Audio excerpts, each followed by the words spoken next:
Welcome to the Public Service Board Select Committee this morning. Apologies that we're starting a little bit late, but we're ready to go now. So basically, first item on the agenda is to elect a chair. So could I please have nominations for a chair for today's meeting? Propose Councillor Pratt. Is there a seconder? Okay, that's seconded. Councillor Pratt, would you like to take over? Thank you very much indeed, and I think it would be helpful if we started off by introducing ourselves. I'm Councillor Jane Pratt, and I'm a member for Llanelli Hill, Clydach and Gilwan. Hazel Eilert, Scrutiny Manager. Wendy Barnard, Democratic Services Officer. I'm Karen Tarbox, Director of Property Services at Monmouthshire Housing Association. I'm Mark Hand, Head of Planning, Housing and Place Shaping.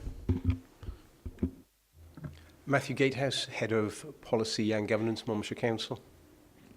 I'm Martin Grokert. I'm the Councillor for the Lansdowne Ward in Abergavenny. Good morning, I'm Giles Howard, Ward Member for Llanfoes Fawr.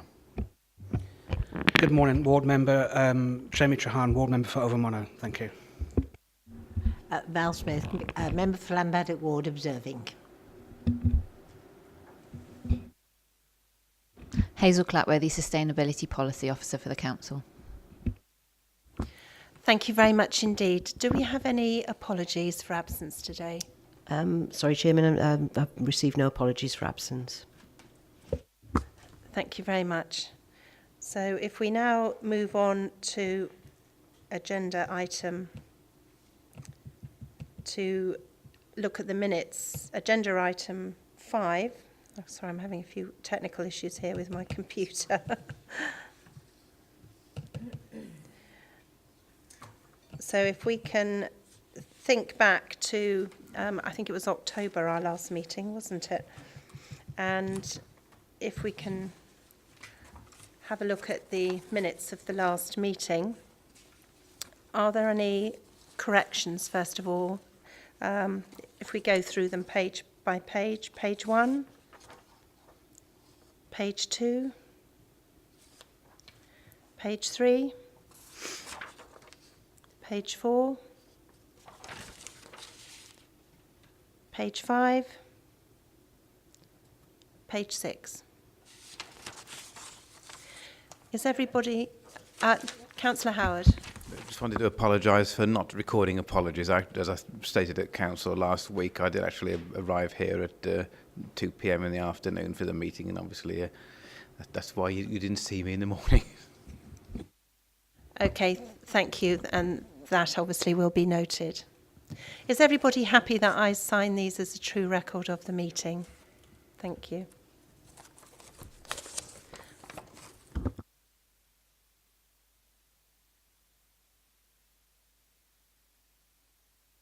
So if we can now move on to agenda item 6. Thanks, Chair. There's a couple of issues I'd like to raise arising from the minutes, if that's okay. Really around the discussion we had about ACEs at the last meeting, but that was the catalyst rather than the issue. There are two things.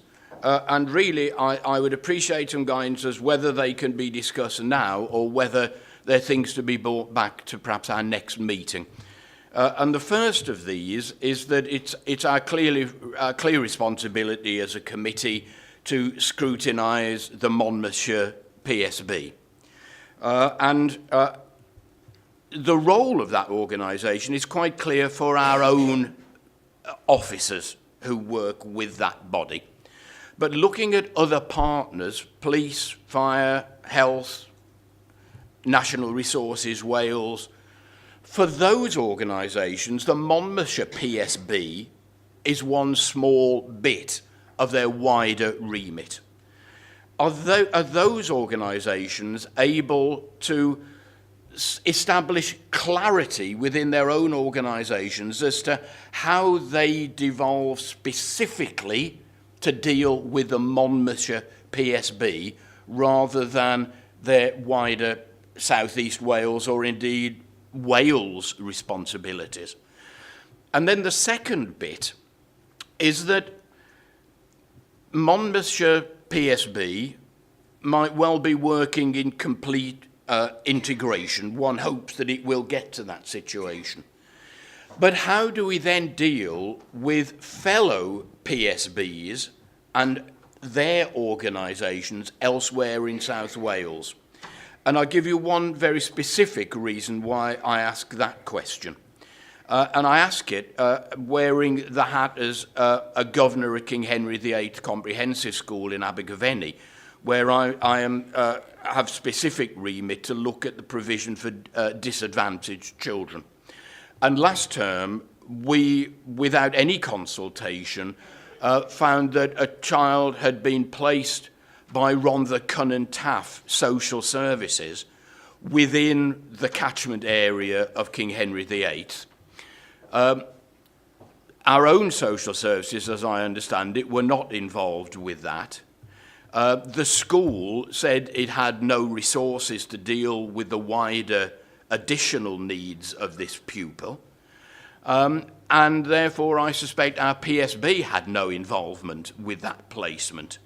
In terms of integration, it seems to me that this are officers of another PSB riding roughshod over the integration that we're trying to work for within the Monmouthshire PSB. And how do PSBs relate to each other in a situation like that? As I say, these are things that arose from the minutes. Whether they're best discussed as coming from those minutes or whether they're items that should come back in their own right in future, I look for guidance and would turn to Mr Gatehouse for that guidance, I think. Thank you very much, Councillor Grocott, for those very important issues that you raise. And I think there's two issues, obviously the area, how Monmouth fits in, and secondly, how we work with PSBs elsewhere. The specific issues that you raise over this concerning situation that's occurred at King Henry with this child being placed from another area obviously will be something that will need to be specifically addressed when we have those partners at the next meeting. But Matthew, would you like to come back on the broader points that Councillor Grocott has risen? Yes, certainly. So if to sort of pick up on the first point then, in terms of how partners who work across multiple areas contribute and the clarity there. As you rightly identify, as Monmouthshire PSB, we have absolute clarity over our objectives. We don't pretend that they're easy things, or there are easy solutions, and we don't come back to you, from one quarter to the next saying there has been huge progress, because we all recognise we're dealing with complex societal issues.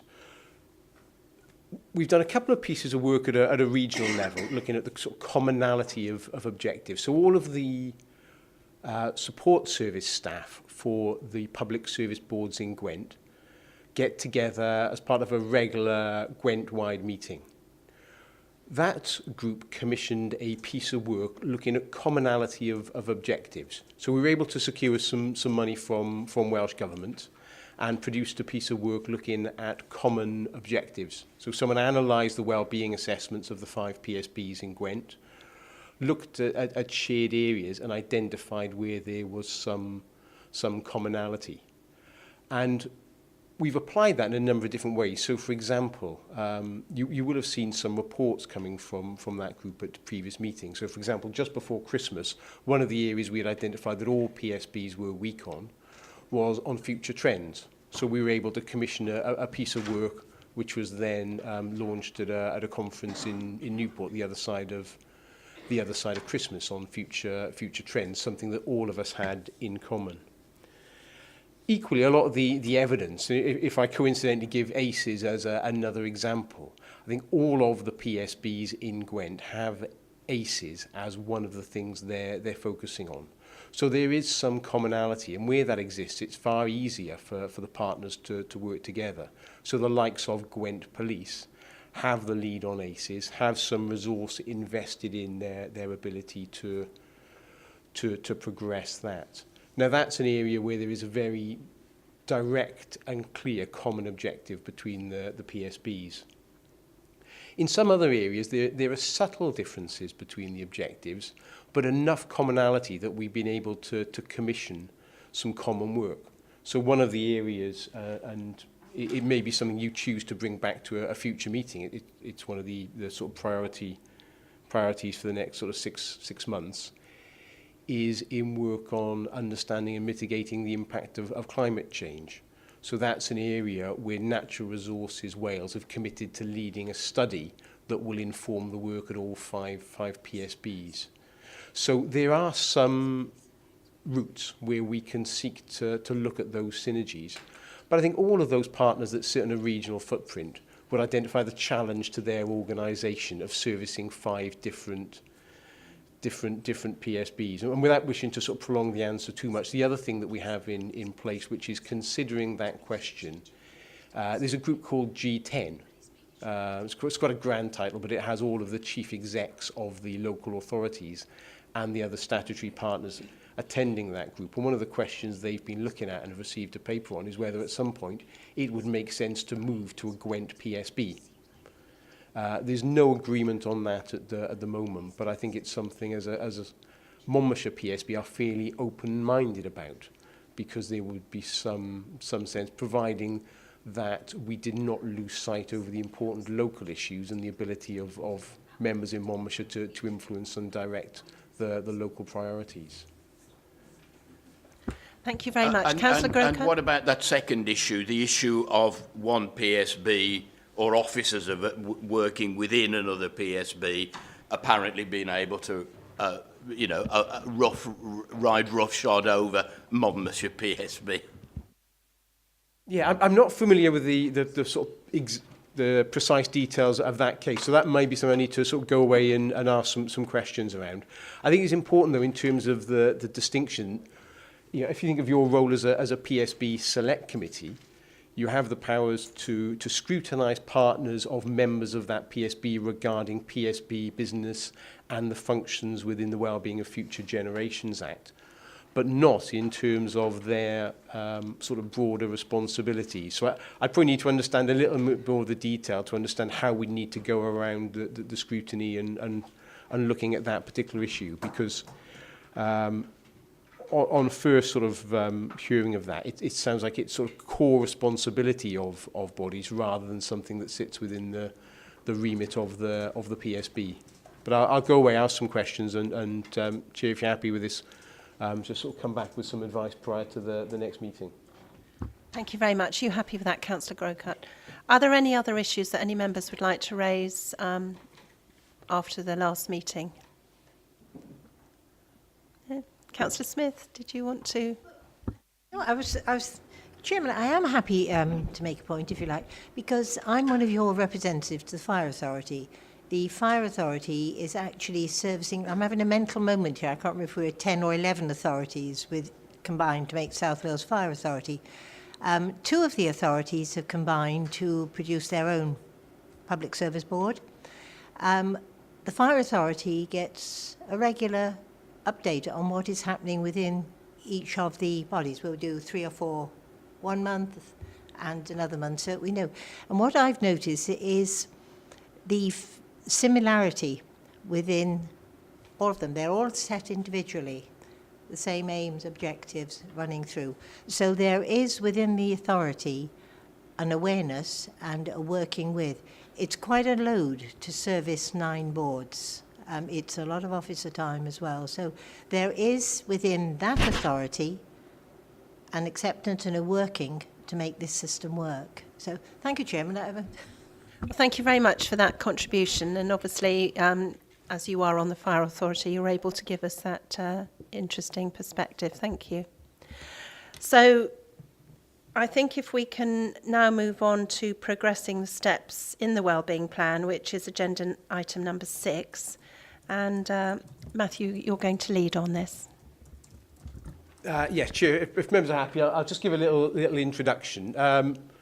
You've got in the reports pack just a brief sort of covering report to set the context for the presentations you'll receive this morning. One of the things I know that you've spoken about as a committee and mentioned on a number of occasions is the desire to spend your time scrutinising the partners of the PSB, the people working on the actions. And much as I love sitting here in front of you all, I think you probably had enough time staring at myself, Hazel, Sharon and colleagues from Monmouthshire Council.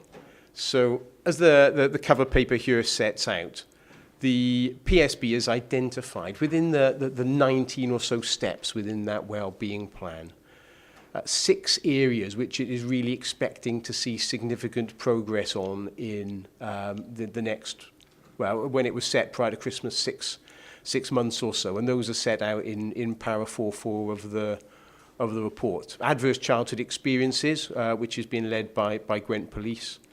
The mental health of children and young people, which is led by Nair and Bevan Health Board. Improving the resilience of ecosystems, working at a larger scale, led by Natural Resources Wales. Promoting active citizenship, led by Galvo, the Gwent Association of Voluntary Organisations. Readdressing the supply and mix of housing stock, led by Monmouthshire Council, but with involvement from the RSLs in the area. And then finally, technology-led solutions to improving rural transport. So those were identified because the extent to which they either integrate with other steps, inform other steps, and sometimes create the conditions for other pieces of work to progress. So, to give an example, that work on improving the resilience of ecosystems will produce some studies that will be incredibly valuable to the other steps. So by progressing that early on, it gives a solid evidence base that can be used by the other partners. So PSB have made it very clear to those partners that in the course of the coming months, they in particular can be expected to be asked to come before PSB to give presentations to account for the progress, and essentially to give you, as members of this committee, an overview and understanding of the activity that they're delivering. With 2 regards, really. I mean, it's to ensure that it, and this is sort of moving to the recommendations, to ensure that it displays the necessary ambition. The PSB is not about business as usual. It's about using the evidence that's been generated by the wellbeing assessment and looking and aspiring to the sort of radical change that will make a real difference in communities. So to look, are the sorts of things you're hearing from partners displaying that ambition that you, as members and as members of this committee, expect to see for your communities?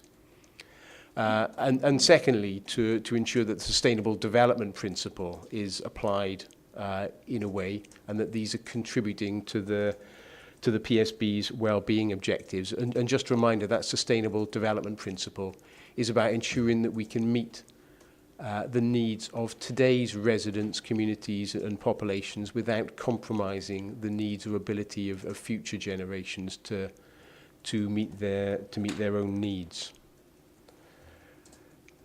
So with that by means of an introduction, at the programme board, which is the level between the PSB, it met immediately just prior to Christmas, and without at that point a meeting of the committee to guide us. The programme board took a look and made a judgment as to some of the appropriate presentations that could kick off this round, with a view then that from this meeting onwards, you as members of the PSB Select Committee would give guidance as to which presentations you would be looking to see at future meetings.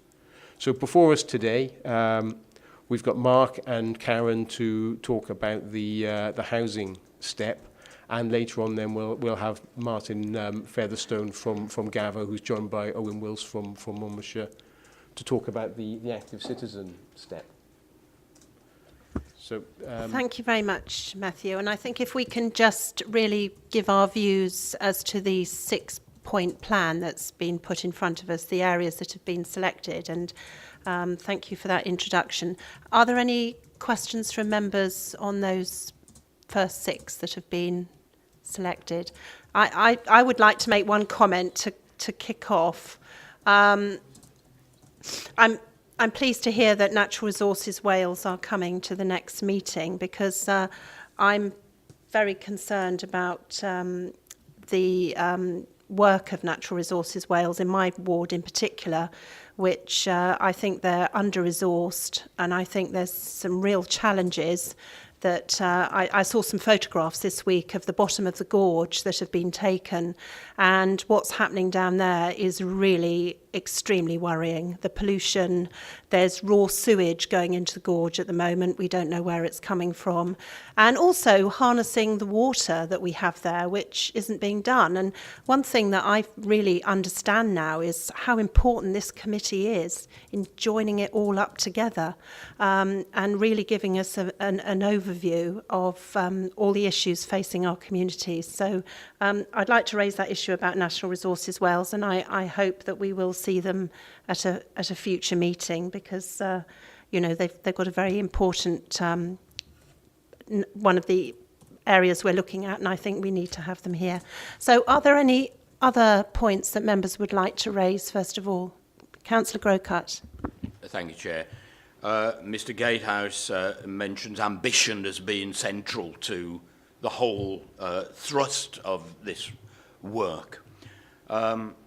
I think equally another word I would toss into the mix is resources. And I know that we bang on meeting after meeting about this, but I'd like to specifically comment on the fifth of our areas, because it's pertinent this morning, the one about supply and mix of housing stock. I know that the leader of the Labour group questioned recently what had happened about the motion that had gone through County Council about establishing an organisation to build our own social housing as a county council. And in the South Wales Argus this week, the leader of the council was quoted as saying that nothing had happened, it was on ice, because all our officers in housing were tied up with forming these new relationships with social landlords. Well, it seems to me that at the very heart of improving conditions for people in Monmouthshire is giving them a decent house to live in. I think this is a key area of the 6 that we've highlighted. And if Mr Hand's department have not got the staff there to kick off something that as a county council we've said we want to explore, it's not getting it off to a very good start. Well, thank you, Councillor Grocott. I think that's a really good question for after the presentation. So I think it's pertinent now that we move on. And if you could keep that question to the end of the presentation. So if we can move on to the next aspect. Thank you. Thanks very much, Chair. Unfortunately, 1 or 2 IT issues yesterday, so I haven't actually got any PowerPoint slides or anything exciting to show you. It'd be a verbal presentation, if that's okay. But what Karen and myself are going to present to you relates to the 5th bullet point on paragraph 4.4. So, as was just alluded to, the issue of readdressing the supply and affordability of housing, which is something that we're leading in Monmouthshire County Council, myself, in partnership with RSLs.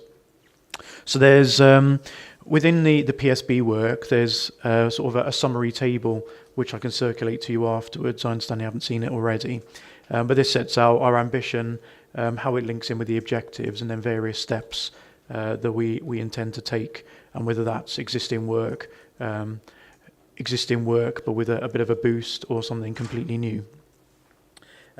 So in terms of our ambition, what we're seeking to do is make sure that the land use and planning policy framework enables the building of sustainable and resilient communities, to support the well-being of current and future generations, and take action to tackle our economic and demographic challenges. So you'll be familiar with all kinds of discussions that have gone on around some of those challenges. So if I set out how it links to the PSB objectives first, and then talk through the issues, and Karen will come in with some more details around affordable housing. In terms of the PSB objectives, we believe... Sorry, can I just ask you, I mean, obviously I'm fully aware of the IT issues. I had to drive into Gilwern to connect up yesterday, so I understand the frustrations that everybody's had over them. But is it possible that you could send that to Hazel and she could just obviously send it around to everybody whilst we're sat here so that they can follow it. Thank you. Matt, are you able to assist with that? I shall sort that out. My IT issues still aren't fixed, so I have a nice screen, and that's about the functionality before me. Thank you. Is that all right? Okay. So in terms of the 4 objectives, we consider it links into all 4, but in particular it looks at developing opportunities for communities and businesses to be part of an economically thriving and well-connected county, response to challenges associated with demographic change, but also links into protecting and enhancing resilience of the natural environment with climate change and providing children and young people the best possible start in life. And I think that last one's an easy one to somehow disassociate with things like housing, but it's probably the most important in my mind in terms of how people are going to live in our county in the future. So that links straight in with the issues. You'll be familiar with this, so I'll try not to sound like a broken record, but we've talked through the Future Monmouthshire programme about various issues facing our communities and our county. Directly linked with this topic is the issue of affordability of housing and availability. So according to Home Track, the average house price in the county is now £307,600. That is a figure that fluctuates depending on sales made, but that's a 6-monthly figure. And if you think how will you get a mortgage, that's a pretty frightening figure. We think what you need is a joint income to try and secure that.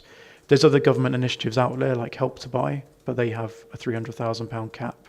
So in essence, that government support is only in reach for our below average house prices, which is a very different scenario to some of our neighbouring counties. We've spoken before about age balance and demography, so we have a median age of 48 in the county. That has both benefits and challenges.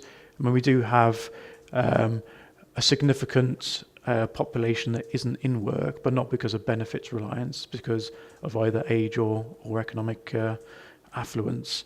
That gives us a lot of social capital, a lot of community engagement, so many positives.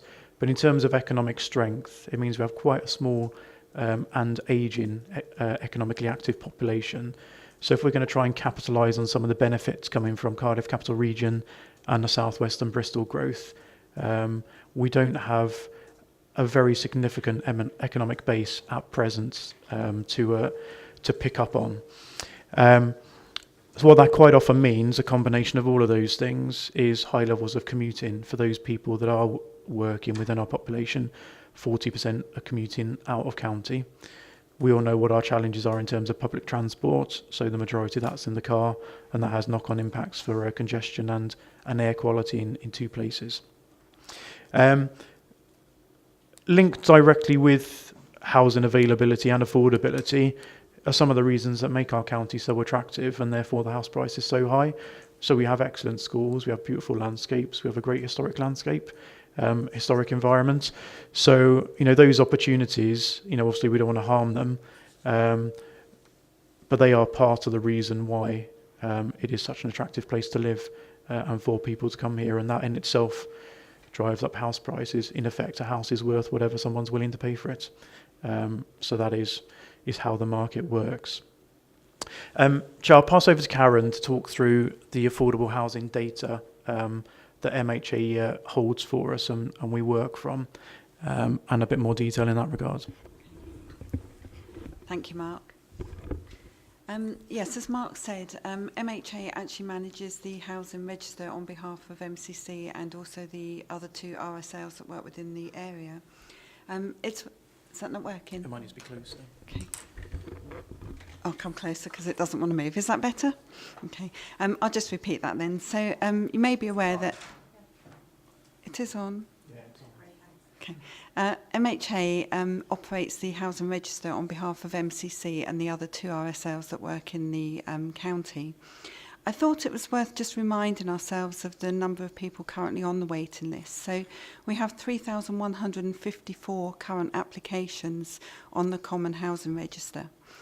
These are banded from bands 1 to 5, with band 1 being the highest housing need and band 5 being the lowest.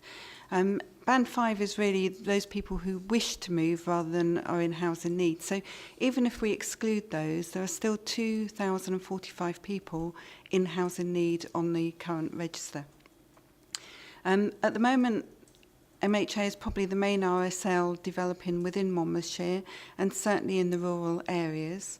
We have 6 schemes currently on site, but even with those 6 schemes, we're only delivering 89 new homes in the 2019 period. So it's still quite small numbers. We're also working in partnership, as our other RSLs, with people like Bellway Homes, Taylor Wimpey, and Barrett's in terms of purchasing affordable housing through Section 106. While we are financially strong, our biggest issue is access to affordable land. We do find it hard to compete with some of the big boys. That's not to say that we haven't been successful in some schemes we have, but to date most of our development is on existing MHA land, so we do need to get access to more land. We've been successful obviously in obtaining social housing grant and housing finance grant, and we've also been successful in bidding for Innovation Housing Fund. And we've got 2 schemes, one in Caldecott and one in Abergavenny, that are actually coming to fruition because of that additional grant. We also host the Rural Housing Enabler Officer post. This is a crucial post for us. It's a post that is joint with MCC and also the other 2 RSLs.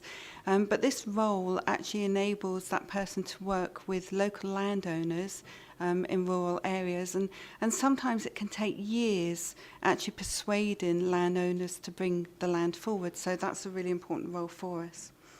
And really I'd just like to end by saying that MHA is very keen to continue working in partnership with MCC, but my parting shot would be that we would certainly like to see more land coming forward. We've got a very strong development team. We could be doing more, but we need access to affordable land. Thank you. Thanks, Karen. In terms of what's just been passed around, what I intended to do was pick up on the highlights from that. So it might be a case of you sort of taking away with you and reading the detail later, or skimming as I go. So I think all of those issues together, including the pretty significant affordable housing waiting lists total, so 2,045 people in bands 1 to 4, which are those sort of greatest in need, if you like. Band 5 already accommodated and looking to upgrade. But that is a significant challenge.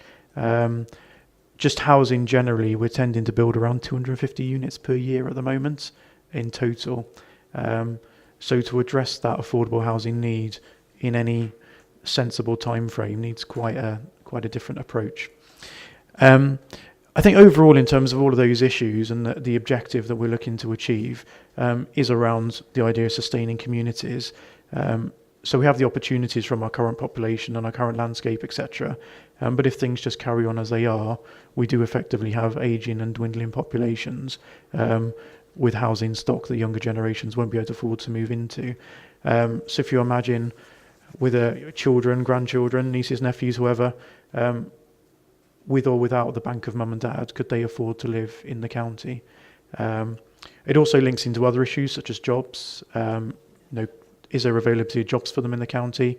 To some extent, people moving out will be a lifestyle choice, or they go off to university, stay there, meet a partner, potentially move where they are, or follow work. But I think our vision would be making sure there's opportunities for those young people from the county to remain living and working in the county if they choose to do so, and making sure we've got the steps in place for that to happen.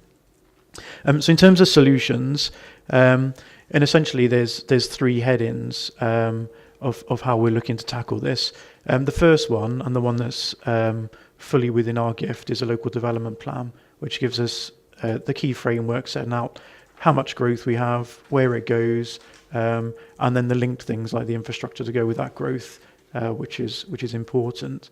That topic, the growth, where it goes, the infrastructure, that directly links in with the theme about climate change. Very obvious things like flood risk and avoiding building in those areas, but also looking at things like commuting patterns.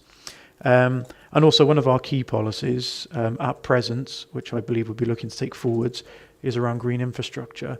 And that both directly and indirectly links in with the concepts of placemaking, So making sure that environments are positive for people to live in.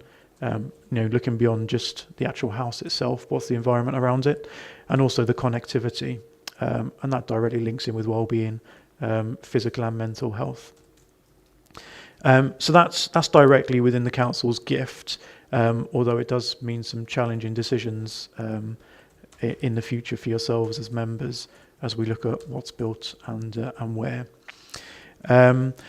The second topic is around who builds. So at the moment, the PLCs, the big housing companies, are our main providers of both housing and affordable housing. As you've heard, we work with 3 registered social landlords, RSLs, Monmouthshire Housing Association, Mellin and Pobble. All 3 of those now have their own development arms, so they're looking to deliver both market housing and affordable, and that's working really successfully in terms of embedding something and it growing, but it's got some way to go. But one of the successes is around the profit margins that those private arms have, which are significantly lower than the PLCs. We then need to look, I believe, more increasingly at small and medium enterprises and how we can get those builders delivering on smaller sites. And we need to be mindful of how our policies might either influence or deter that and our land allocations. And we've spoken before in various meetings and various forums about things like community land trusts, and as you mentioned earlier, Councillor Gralcott, around MCC taking on a building role in itself. In terms of that latter point that was raised, there is work ongoing. Certainly spring this year we'll be aiming to bring something back towards members of how that could look. My understanding is being led by colleagues in estates as part of our commerciality arm. But this is all from very recent discussions from the council just before Christmas in terms of that update I've been seeking. So I'll report back further on that, Chair, if that's okay. Briefly, though, in terms of other issues like RSL's availability of land, competing with other sellers, other land buyers rather, and things like community land trusts, we have a role as an organisation in terms of being a landowner. And again, we have separate decisions to make as an asset holder, and how do we balance up capital gain versus social gain. Theoretically, we could have parcels of land, we could sell them off cheaply to enable these things to happen. Back in the real world, we have a massive funding issue. Our land is one of the few things we can get money in from, and we're currently funding 2 21st century schools from those disposals. So it's a very simple argument in one sense, but it's a difficult decision to make for you as members to get that balance that we have to do in terms of budgets. There's also the link in with wealth, if you like, or perhaps from the other extreme, poverty and population in terms of how the Welsh Government settlement works. So having a relatively wealthy population and a relatively small one means that we don't get some of the higher settlements. I understand there's issues factored in around economic success and businesses, but then we don't recoup the business rates. So we kind of score well and receive less money because of a strength, but then we don't get the business rates from that strength. So there's all kinds of interrelated issues there that affect us. The third area for solution that I mentioned is looking at actually what is built. So the quality of what is built, the size, particularly those of you on planning committee, but I think all of you will be familiar with discussions around affordable housing being bigger, higher energy efficient standards, size standards, and generally better quality than some of the market housing that's being built. So is there a role for us to play in that? What would it mean if we introduced size standards for market housing? What does that do? Does that bump up prices and therefore have an issue in affordability? So do we fix one problem, cause another? All things for us to look at via the next LDP. You'd have heard discussions around things like lifetime homes, so the idea that we can build houses that are fit for people to live in for their life, and also around energy efficiency. And they've both got challenges and opportunities themselves. So I think it's fair to say, and Karen might correct me if I'm wrong, but things like lifetime home standards, that would increase house build costs and to a slight extent land take, which will inevitably affect affordability.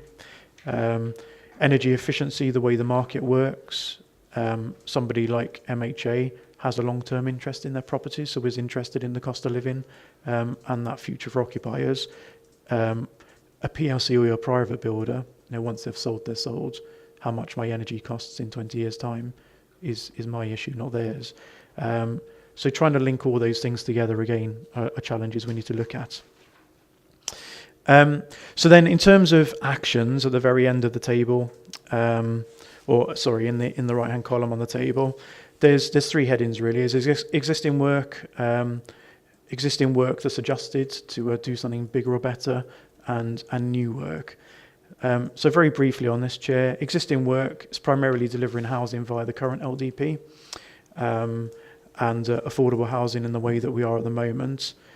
I think the next step of existing work but adjusted would be via the new LDP, so new local development plan. So at the moment we've just started work on the issues, vision and objectives for that plan, which are directly linked in with the PSB issues that we've already talked through and the evidence from that work.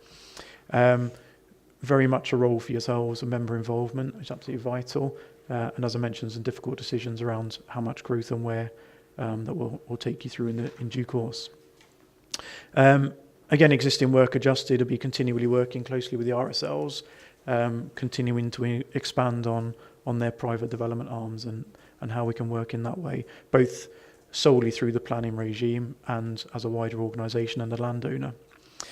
In terms of new work, I think that's the parts I mentioned at the end of the last section. So different options for housing delivery. So how do we engage with different people to get different people building? Different ways of getting that affordable housing that we desperately need to come forward. And again, that's largely led via the LDP process. So, Chair, that's a summary of the main aspects of this particular action. It's very much LDP and housing focused, but there's got links all over the place to the other priorities and other players that we need to get engaged with. Thank you very much, and I'm sure that members will have lots of questions because this is really critical to the future of our county. And I know that you mentioned employment, housing, everything has got to join up, which is why these discussions are so important. So members, Councillor Howard. Thanks, Chair. There are so many questions I could ask. This is a really deep topic. So it's almost God stuff in a way, isn't it? And half an hour or so isn't going to address that. So I suppose the key question I have then is, what actions are you taking that you wouldn't have already been doing without any involvement or direction from the PSB or the Welfare, the Wellbeing of Future Generations Act? Because a lot of these are familiar, and I don't mean that in any kind of negative sense, but there was good work going on before, and obviously good work going on now. So how have you changed your approach as a result of the PSB? And I suppose the second question as well, within our small chamber and the 43 members, there are going to be so many different views about how to deal with the issues you've raised. And there's one of them, I suppose I always think of was it General Custer that's standing on the beach and trying to dissuade the tide from coming. It wasn't Custer, it doesn't matter. And one example of that is you talk about bringing jobs to the area, and part of me says, if for either of us, if a great planning consultancy opened up in Abergavenny or Monmouth, that we might be tempted to want to leave local government. I'm sure the temptation is great for both of us on many occasions, but there's no guarantee that even being located, as with any business, in the middle of a town or where it's handy for local people, that anybody local is going to get those jobs. It's going to be the best person for the job most of the time. And really by trying to go against the market and that principle of getting the right person in that post, the danger is you only ever end up creating employment that's low paid and is likely to be filled by local people, because it won't encourage people to travel in to. It's not worth them travelling in for a low paid job. And again, the approach with housing, I get the bit about the high housing prices. And the older population, as I think I've said to you before, I don't have an issue with an older population. it's a national scheme of things. People move in, they move back. They like to retire to this area. They work elsewhere. Their homes don't suddenly become empty. They get passed on. People go back and live in them. There's some massive difference in population across different parts of Wales, but I suppose the bit I have trouble about getting my head around is it's partly to do with the waiting list, the whole jobs, accessibility to transport and so on. Is first of all with the market thing and the prices, the upside of having high property prices here is that people are being directed to live in other areas where there's been some declining communities, valleys areas where the property is cheaper. And I know they're areas outside of our boundary, but in a way that's a good thing, because those communities are help be regenerate. The waiting list, I'd love to know more and get a greater understanding of the people on. Obviously there's some with an immediate pressing need. I wonder how many of the 2,000 then, or even those in Band 5, are actually on the list because they have to be, because they're in Monmouthshire, whereas in fact they might actually rather live in Cardiff, where there's great chance of getting a job and they don't have to worry about funding a car or all that sort of thing. I say it's such a deep issue, and if I had a list of questions, we could probably sit here for hours and you'd deal with mine and nobody else's. But ultimately, yeah, what is the PSB making you do any different? Thank you very much, Councillor Howard. If you'd like to respond to those. Yeah, Chair, if I come back on the PSB, what's different question, and then Karen, if you're happy answering about the affordable housing waiting list. In terms of what's different, I mean, the concept of sustainable development is pretty much a key thread in all of what we've discussed. That's been part of the planning system, and even part of the council's requirements for many years. But I think the Wellbeing and Future Generation Act is what steps that up. So it's almost, the PSB has come about effectively because of the Wellbeing and Future Generations Act, and I think it's the way in which the Wellbeing and Future Generations Act is changing that emphasis in terms of planning. So it's partly around the ways of working, but I think it's pretty much just summed up by the terminology that Chair used, which is around joining it all up. I think planning's always attempted to do that, but has perhaps done it at best within a council silo rather than looking at other partners. So hopefully it's working with those wider partners a little bit more to make this work. I mean, one particular action that we're looking to do with the new LDP that we weren't doing previously is going into the schools and trying to engage with young people to understand, what is their aspiration for the county. I mean, in very different democratic context, that whole idea of who's voting and who's living with the implications is really coming to the fore. So this new LDP takes us up to 2033. By then, people in school will very hopefully be living and working within a county, if that's what they're choosing to do, and thriving, potentially having families of their own. So that's one specific action that we're doing that we weren't doing before. But I think it's mainly summed up by this joining up the thinking, far better than we perhaps have in the past or seeking to. We're seeking to do a local transport plan alongside the LDP to link in with those infrastructure or some of those transport infrastructure issues as well, to try and bring those topics together. And also just looking at different ways of doing things. So the housing delivery, it's very easy to get into that rut of, allocate some land in a plan, someone will come along and build. How can we influence that or make sure other people aren't prevented from coming into that arena?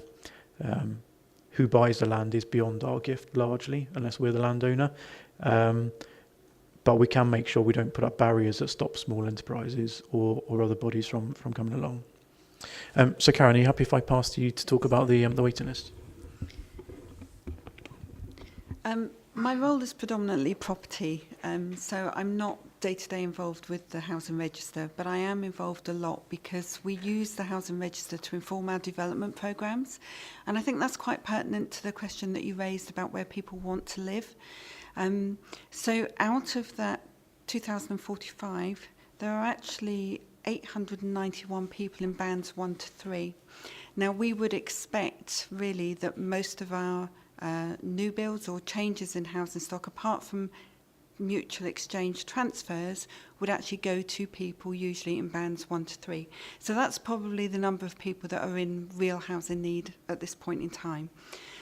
Those in band 4 will have a lower need, but may still have some elements of either specific needs due to family ties or children needs or various other things. I think what's particularly interesting is that because we use that information to inform our development, we do focus on probably the sort of 5 key areas within Monmouthshire. We also know that many of those people on the waiting list, they will actually select certain areas that they would prefer to live in. And again, that informs the development programme. Mark asked me earlier how long could somebody on average wait before they're housed, and that's a really difficult question to answer because of obviously the different bands. But I do know, for example, we have a young family, which is a young mum, dad, and a young child, who have been living with their mum and dad, and they've been waiting, I think it's certainly over 2.5 years, probably close to 3 years, because they want to live in certain areas within the county. I haven't come across any examples at the moment where people would prefer to live out of county. Obviously, because it is a common allocations policy and a common waiting list, certainly some of our applicants will be aware that Melling and Pobble also offer properties within other boroughs. So it is possible that people may transfer, but obviously it's a little bit, some people are stuck because of local connection. So in order to get on the waiting list, they would need that local connection, which may prevent them from moving out of the area. Again, if the committee would like more information, our Chief Exec and Senior Housing Manager do actually sit and attend the PSB, and we'd be very happy to come back with more information at a later date. Thank you. Councillor Howard, did you want to come back on the response that you had to your questions?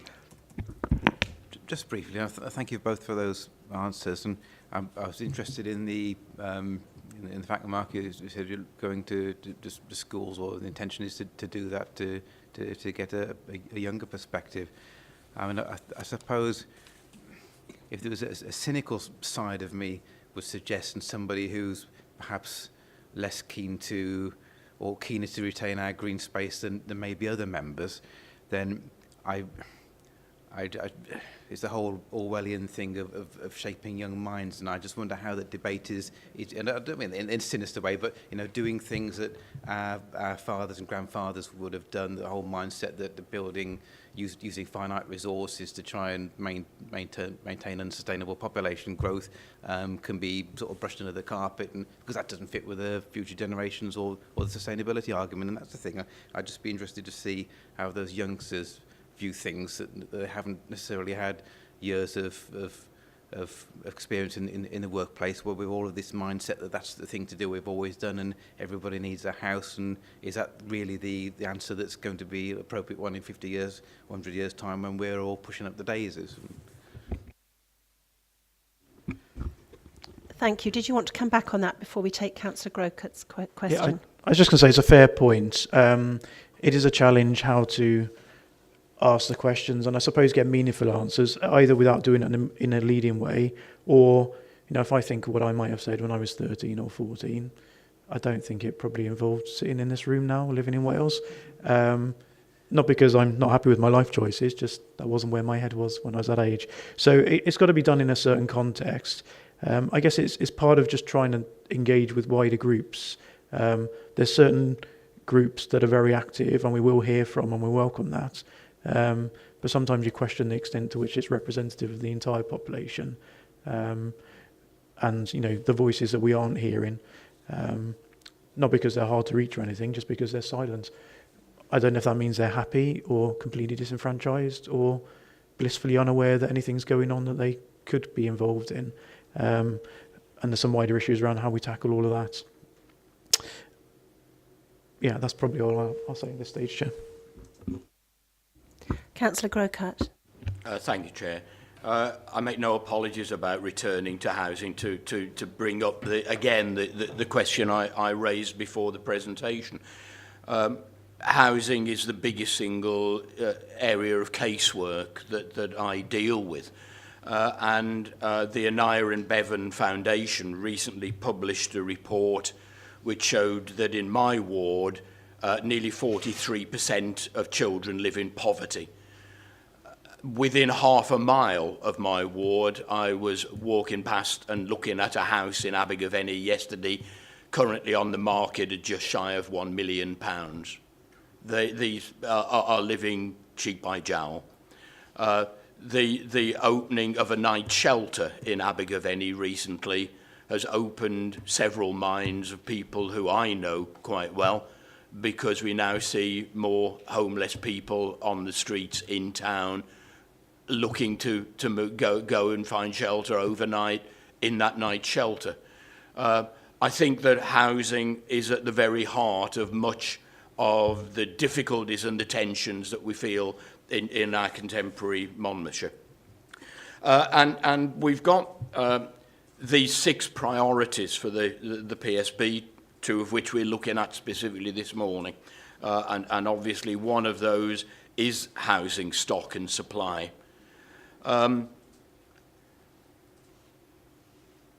The organisations that make up the PSB represent the most powerful bits of the public service. What is not represented there is what to some people at times looks like the malign influence of the market. The market that says you can sell a house for £1 million half a mile away from where many people are living in poverty. That does not seem fair. And yet the market clearly works within our contemporary society. There are ways in which we can try to influence that and to subvert it, if you like. One of which is to start to build our own affordable housing as a county council. The Labour group successfully introduced a motion to commit the county council to that. And as I said a few minutes ago, the leader of the council, Councillor Fox, was quoted in the press this week as saying that all of those plans that have been democratically agreed are on ice because we do not have the staff to take it forward. I'm heartened to hear you say, Mr. Hand, that in fact estates are looking at it and things are happening. And maybe the leader of the council was not as well informed as he could have been. But could you reassure me that in fact proposals that we will start to build affordable housing, far from being on ice or shelved, are in fact very much part of the developing work for the next LDP, and that we will see that as a way of subverting this ridiculous hike in house prices at the moment? Thank you, Councillor Grocott. So that's really a question about affordable housing and what we're doing to provide affordable housing in the future. Is that correct? Yep. Yeah, Chair. Could I come back to you with a written response on where we are with the MCC house building, rather than inadvertently mislead members? My understanding is what I said earlier from a discussion yesterday, but I just want to make sure that's right, and I'll update you properly. Okay. In terms of, I think that's almost a separate project or strand, the LDP itself. The LDP would look at land allocations, how much growth and where. Who actually builds it is a separate factor. So that would be an extra delivery arm to go in conjunction with the other private builders, the RSLs. So it'd be something to enhance delivery of that plan rather than actually shape the plan itself. I was certain it was in here as one of the actions, but if it isn't, we can make sure it's added in. I'm sure I saw it when I was reading earlier, but I'll double check that as well, Chair, make sure it is in here in terms of... It certainly says provide more affordable housing to meet needs in rural and urban communities. Okay. Yes. I just worried that with what we've heard about the affordability of land, the county council has some land. I accept that there is then the balance of do we get rid of it and then we've lost it. But at the moment, where we see developers sometimes almost hoarding land and not doing anything with it till the commercial time suits their profitable needs, then it seems to me that there are very difficult questions we need to answer. Okay, I think we're very happy that you come back with that response. And can I just follow on from that, Councillor Grocott? I wasn't going to come in until the end, but in my ward, I've actually got, you mentioned during your presentation the fact that we want to encourage SMEs to build property. And I've actually got a small builder in my ward who bought the old school at Llanelli Hill. And he's redeveloped the old school into a beautiful home for himself. And he's got a piece of land on the side which he wants to build affordable housing and to make a contribution to the area. The Brecon Beacons Park, and I know that you're not, but I have to mention it, it's part of Monmouthshire. They have put such prohibitive restrictions on those properties. For example, he's got to have some of them as cottage industries connected to them. That, a small business cannot afford the cash flow, the risk of not being able to sell those properties to somebody who's got a cottage industry to be there. So I think that's one really serious issue. I think the other problem we've got, and this is both in the short term and the long term, and I look at people that live in my area, I'm dealing with a situation at the moment. Somebody who lives in down the bottom in Dannycoid, is a night worker at McDonald's. There is no public transport, and when the road is closed, they cannot get home unless they wait about 3 hours. And I think that, we have got to be far more ambitious if we're going to, develop our areas for people to live in. We've got to have a transport system. We've got to discourage people from using their cars. I mean, my daughter lives in Stratford. She works in Westminster. She doesn't have a car. Her new flat that she lives in has got nowhere nearby where she can park a car. Because I know that's a different situation, but that is perfect. As far as that's what we should really be aiming for in the future, is that people get away from using vehicles. But we have very few buses. We don't have the infrastructure. Are we working with employers? I would like to ask MHA, how much work are you doing with local employers to ensure that, people that are that are working, that don't have transport, and I've got people in my area that don't have cars, what are we doing to ensure that the houses that they're living in MHA properties and Mellon properties, have got the means to get to their place of work, because they currently don't have those means. So I think there's incredibly big issues here that we've got to address. First of all, encouraging small businesses to build properties. We've got people out there who want to do it, and they're being prevented from doing it. They could enrich our area. And in my ward, a lot of people have been brought up there. They love it. They want to stay there. So, we could be here all day, as Councillor Howard says, but we really need to tackle these issues of employment, transport and housing. And until we join those all up, really, both now, we're letting people down now, and in the future we've got to be far more ambitious about how we're going to actually tackle and ensure that we're sustainable. So I'd like to, if you could come back on those points, thank you. I think this is working. Yeah, okay. I think there are a couple of issues there. I mean, certainly in terms of MHA as an RSL, one of the benefits of an RSL developing and managing the stock is that we do so much more than just the typical landlord functions.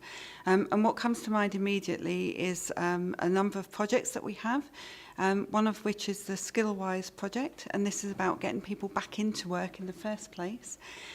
So our teams work very closely. It is focused on MHA tenants rather than across the other 3 RSLs, but we do work in partnership on other projects as well. So this particular project, we receive external funding, so it doesn't come out of our rent payers' money. We have a team of people who work with our tenants to, in some cases, not upskill them, but get them basic skills in the first instance. We also work with a number of local employers, particularly around the construction development side of things. And so we're working to engage with apprentices. We have a number of those local employers who will take people on. It may be only for the period of the particular development project, but again, it gives an opportunity for some people to actually start back into the work process. On the matter of transport, it's a really interesting one. Yes, I certainly agree that there are issues, particularly with people on low income. So whilst we don't directly work with the employers, we will work with the tenants and we will help to fund things like taxi-in to work to allow them to get the skills that they need. MHA itself will actually work with tenants and provide employment opportunities on perhaps more the office space or admin side. And some of that comes down to sometimes literally arranging lifts from MHA employees to bring people into work. But it is a problem, and we do recognise that. I think there's a lot more that can be done. I mean, even not having a train station is in itself a problem. The other thing that we do have issues with, though, is obviously as a public contracting authority, we're bound by public procurement rules. So whilst we would like to work even more with local employers, sometimes we're prohibited from doing that simply because we have to follow public procurement. And it may well be that actually the value for money tender comes from outside of the area. But wherever we can, we will work with local employers and SMEs. They've certainly have built a number of our smaller schemes for us. Actually, one other thing, just if I could mention, Mark mentioned in housing about the RSLs having private companies. I can't speak for the other 2 RSLs, but Mark also mentioned about low profit margins, and the reason we set up Capsule was to actually do our new development. It does operate on a very low profit margin, but more so than that, it has the ability to gift aid back to MHA. So we take that gift aid to actually reinvest back in our development programmes. So I think really you've almost got there 2 non-for-profit organisations actually doing development. Thank you. I mean, if I could just come on that point, I will discuss with you this individual case because, you know, I'm very concerned about this person who can't get to work, and it is one of your tenants. So I'll discuss that with you. If you could respond on the building, please, Mark. Yeah, thanks, Chair. I mean, I won't go into details about Brecon Beacon's policies, but it is a really interesting example because I imagine what they're attempting to do is allow for housing in remote rural areas without the issues of commuting. So if you have cottage industries in the properties, they'll be working there rather than out commuting and causing congestion or other issues. But it's a perfect example of how a well-intentioned policy could actually deter anyone from building at all or providing the affordable housing. So it's a really difficult balance to try and strike to make sure we get those ambitions right. When you asked that, I was conscious I hadn't answered part of Councillor Howard's question, which is around employment, you know, and the idea that we could have more employment set up, but where the people come from to work in those jobs, well, either we somehow intervene and it isn't the best person for the job, or it is and we've got no control over where they come from. I can't see how we would intervene. I guess it's just providing some of those opportunities that at the moment don't exist, so people, there's a degree of certainty that if you live in Monmouthshire, you'll need to commute out with employment levels as they are.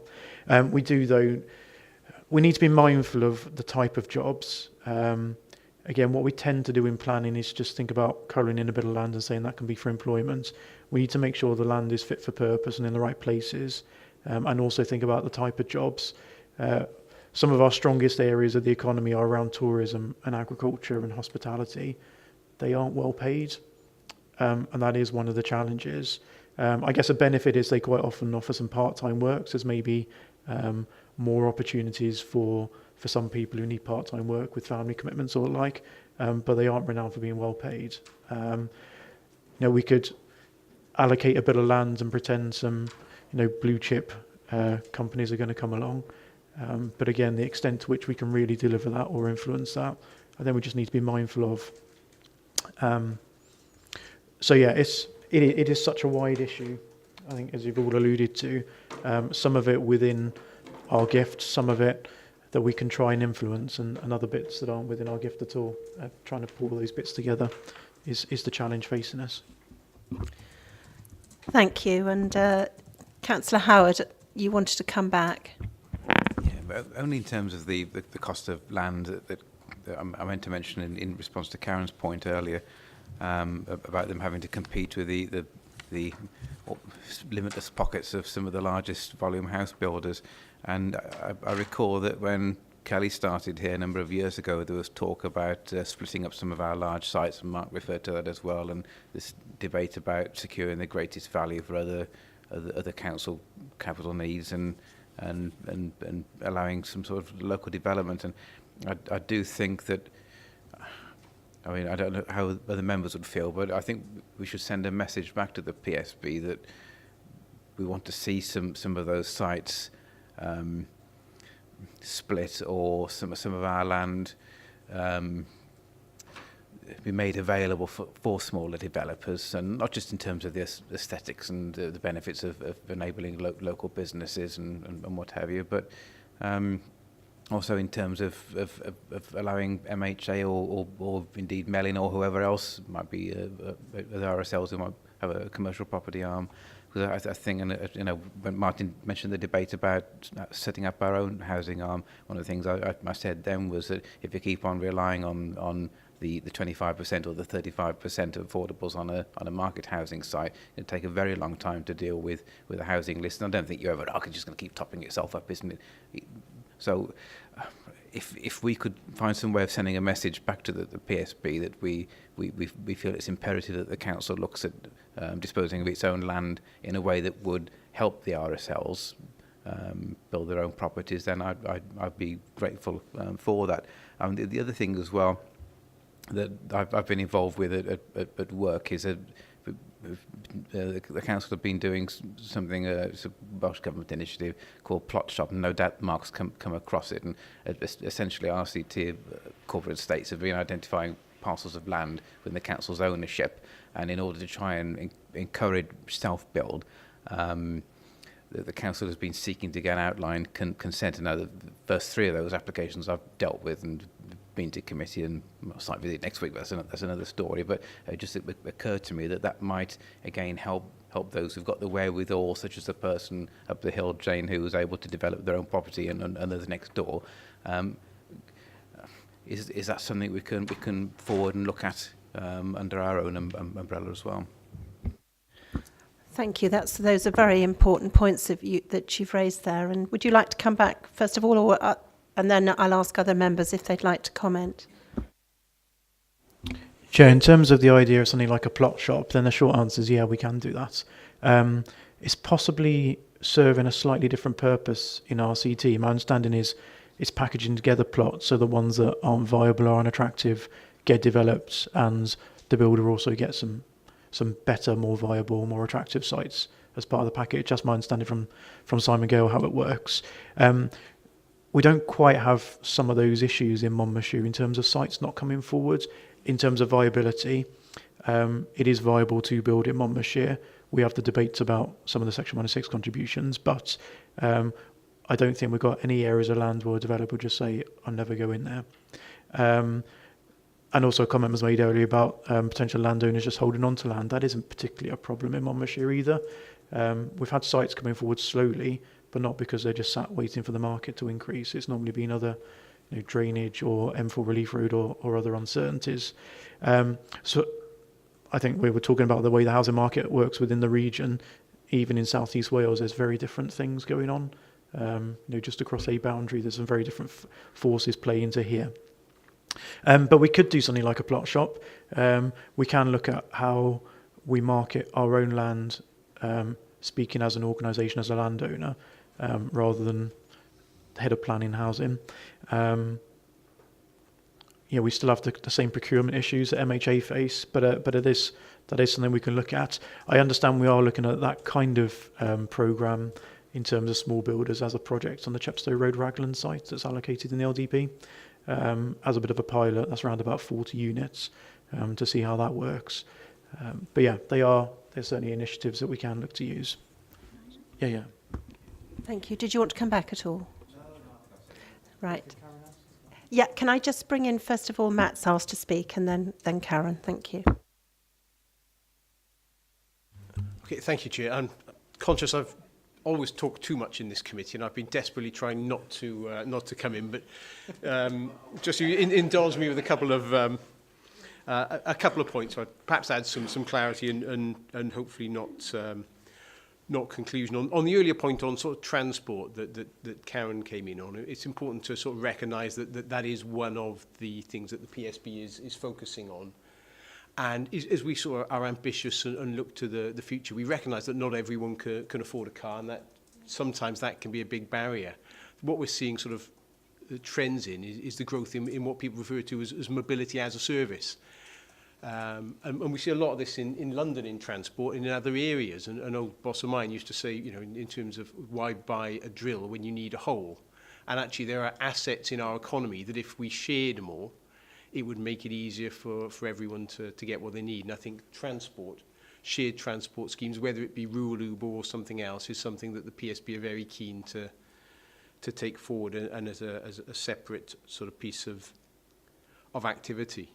And that's something that can be brought forward in terms of the update to the work we're progressing with that on the GovTech project. The point that was sort of raised around the difficulty, it was Councillor Howard, I think, that mentioned you can bring these businesses in, but they may not necessarily be employing local people. And I think that is a big challenge. But bearing in mind, thinking about the questioning you've been directing around the ways of working, we're really looking to the long term here, and we all know that. Perhaps those employers may come in, and it's perhaps the first people getting those jobs may be from outside the area. But all of us are influenced by the things in our surroundings and the opportunities in our community. And it may be the first time those jobs are advertised in those new cutting-edge industries. It's bringing in people from outside. But those young people in those areas will see those jobs, see those opportunities. And if we as public services think in integrated ways, we could be working with those employers with apprenticeship schemes to help people develop the skills they need for the industries of the future as they're located to Monmouthshire. So thinking about those two ways of working, both thinking in integrated in terms of the objectives and also to the long term. And then the final one, just very quickly, was to pick up in response to Councillor Graucott's earlier point, without wishing to sort of open up all of the detail on that. You mentioned the point around the sort of housing company, the concern around capacity, and it's just to remind members, those who've seen the cabinet papers for this afternoon will see that Matt Phillips, head of law, has brought forward a proposal before cabinet to strengthen the legal department, and one of the recognitions within that is we don't necessarily have the strength in depth in the legal department in terms of commercial legal expertise. And it was rightly identified that some of the capacity that we've been involved in creating a housing company was focused on the commercial investment of Castlegate, which will in itself generate revenue to enable Monmouthshire Council to do other things. The report that's going forward recognises that capacity and seeks to put in place some solutions to address that and strengthen our ability to do more things in future. Thank you. Thank you. Did you want to come back at all, Councillor Graucott? If I can, Karen, and then Councillor Traherne. Thank you, Chair. I just wanted to add to Mark's comments, really, around the land, and particularly about opportunities for working in partnership. Members will probably be aware that the RSLs receive social housing grant or housing finance grant from Welsh Government. This is a significant amount of money, 58% of the acceptable cost guidance. And where builds are taking place where perhaps they're not with the sort of typical big 4 or 5, if there are small parcels of land, then we do have more of an opportunity to build developments for solely social rent. So a good example would be our scheme down at Oakley Way in Caldecott. This is actually 37 new homes, and they are all for social rent. It's a mixed-use scheme in terms of family homes, one-bedroom walk-up flats, and also bungalows. And we're getting full grant on that. So if there are small parcels of land, there's an opportunity. Now, from the council's point of view, those acceptable cost guidances do actually include an allowance for land purchase. So at the moment, I would say that we're probably purchasing social housing plots in the region of £20,000 to £25,000. So there's an opportunity for a capital receipt. If some of that land was also put aside for private sector renting, then there could also be a capital revenue stream for the council. So I think as well as looking at your own house building, certainly looking at working more in partnership with the RSLs would bring opportunities as well. Thank you. Thank you for that. And before I bring Councillor Traherne in, does anybody want to come back on those points? As I would just like to ask something. I mean, that's very interesting what you've just said. And I mean, I think we've got to work far closer together, because there's a parcel of land in my ward at the moment in the centre of Gilwen, which is the old police station and school, that's owned by us, by MCC. And we've got dire need for affordable housing in Gilwen. Are we pursuing that piece of land? Because the thing that worries me is that, you know, we need to keep our communities vibrant, and we need to have people from all walks of life. And both the properties each side of me have been sold to people that commute to Bristol. These are small cottages. And I'm extremely worried that unless we start building these affordable homes, you know, we are going to end up with the horror story that we don't want, where we're going to have a county that's not going to be able to sustain itself in the future.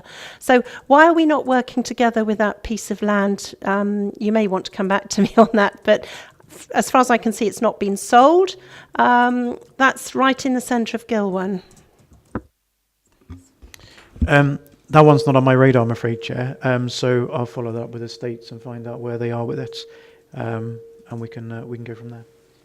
Thank you, because it does seem to me we're missing opportunities, and we really need to be more ambitious as far as this is concerned. Sorry, could I just mention really briefly one other issue in terms of the partnership working? Because I think it'd be remiss of me not to point out the other way in which we're already doing this is with the big LDP allocation in Crick Road in Portskewitt, where the council's already agreed to do a joint venture with Mellin, looking at a care home and a dementia-friendly housing scheme. So these different ways, these different approaches are being tried by our estates team with our own sites and with council's agreements. But it's certainly something I think we should continue to grow. Thank you. I mean, obviously, it's just a concern to me that if it's not happening with land that we actually own, then, you know, it's a bit worrying. Any other questions from members on housing? Councillor Traherne. Thank you, Chair. I don't know if this question is relevant, but how is the cost of affordable housing worked out? What factors are taken into account when pricing the cost of an affordable home? Thank you, Councillor Traherne. That's a very important point. Would you like to respond? Could I just clarify, Councillor Traherne, are we talking about the build costs or the setting of rent? Both rent and selling on, if possible. So if like the average house price in Monmouthshire is 307,000, I think Mark said. How is that worked out? Are wages, local wages, taken into account of the people that live in the area, of living in the area, or that live in the area but work outside of the area? Is that taken into account, or is that not a factor at all? Okay, so there are a number of factors. Certainly in terms of build cost, I mentioned earlier about this acceptable cost guidance, which is set by Welsh Government. So this should be that you should be able to build a 2-bed house, for example, say in Caldecott, for X amount, and that's the guidance that we work to. Obviously, sometimes when we go out to tender, those tenders may come within that guidance, or more oftenly, they are above that. what we've seen is certainly a hike in building material costs of between 7 to 10% over the last 12 months. So we are seeing most of our tenders coming back in slightly higher than the acceptable cost guidance. Having said that, Welsh Government are very good. If we can demonstrate that the development still provides value for money, then they will pay slightly more in terms of up to probably 120% of that cost guidance. So that's how we would look at the sort of costs of building the affordables. In terms of the rent setting, one of the things that MHA does very well, and I'm sure the other two RSLs do the same, is we collect a lot of tenant insight data. So we know the average income of our tenants. We know the average incomes per household or individuals, and a whole range of data. So we actually would use that data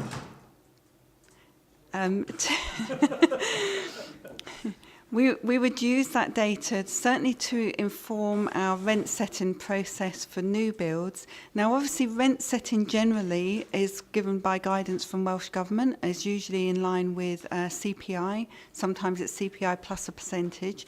So we're quite limited as what we can do in terms of setting rents across the board. But we factor in a number of things. So we factor in the fact that it's a new build. That new build should be more energy efficient. What we don't want is different tiers of rent. We also are very aware that if it's a one-bedroom property, for example, it's harder sometimes for people to afford that rent because the difference between the rent on a one-bed and a two-bed is actually quite small.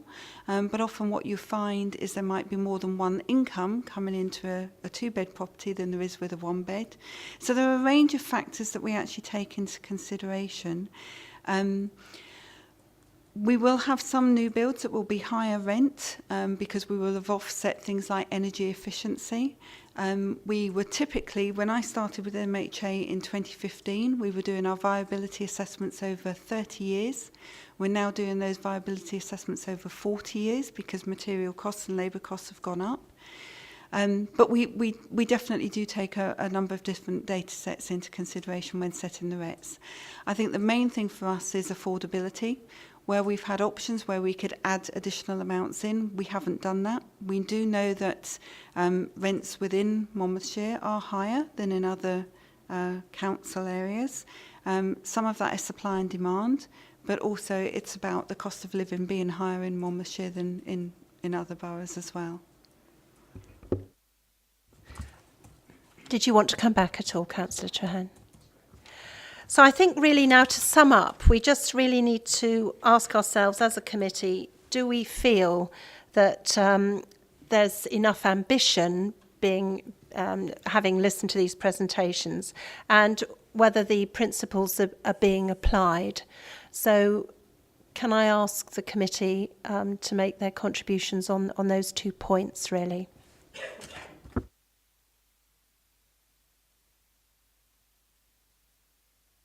Councillor Grocott?